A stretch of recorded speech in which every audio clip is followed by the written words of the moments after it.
नए सफर की शुरुआत यात्रा के दौरान तेंजीरो की मुलाकात तोमियोका ग्यू से होती है, जो एक शक्तिशाली डीमन स्लेयर राक्षस संहारक सिख है।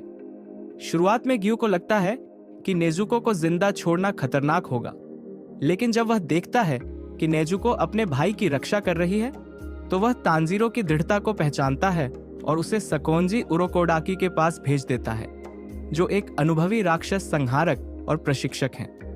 उरोकोडाकी तांजीरो की परीक्षा लेने के लिए उसे एक खतरनाक पहाड़ पर भेजते हैं, जहां जगह जगह जाल बिछे होते हैं। तांजीरो को अपने सूक्ष्म सूंघने की शक्ति और तेज रिफ्लेक्स का इस्तेमाल करके इन जालों से बचना होता है। पहाड़ पर ऑक्सीजन कम होती है, जिससे सांस लेना मुश्किल हो जाता है, लेकिन तांजीरो हार नहीं मानता। वह रात भर संघर्ष करता है और आखिरकार पहाड़ की सभी बाधाएं पार कर नीचे लौट आता है। उरोकोडाकी उसकी धैर्य, दृढ़ संकल्प और क्षमता को देखकर उसे अपना शिष्य स्वीकार कर लेते हैं। तांजीरो को जल्द ही अपने पहले असली मुकाबले का सामना करना पड़ता है। वह एक गांव में पहुंचता है, जहां एक भयानक डीमन लोगों पर हमला कर रहा होता है। यह डीमन असामान्य रूप से शक्तिशाली है, यहां तक कि उसका सिर कट जाने के बाद भी वह जिंदा रहता है।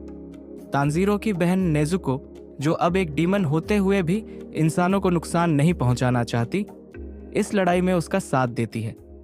नेजुको की नई शक्तियां सामने आती हैं। वह अपने बढ़ते हुए बालों और तेज ताकत से डीमन से लड़ती है। इस भयानक लड़ाई में तांजीरो को यह समझ में आता है कि डीमंस को केवल एक विशेष निचरिन तलवार या सूर्य की रोशनी से मारा जा सकता है। सूरज निकलने के बाद डीमन जलकर खत्म हो जाता है और तांजीरो की पहली लड़ाई जीत में बदल जाती है। उरोकोडाकी तांजीरो को एक जिम्मेदारी सौंपते हैं।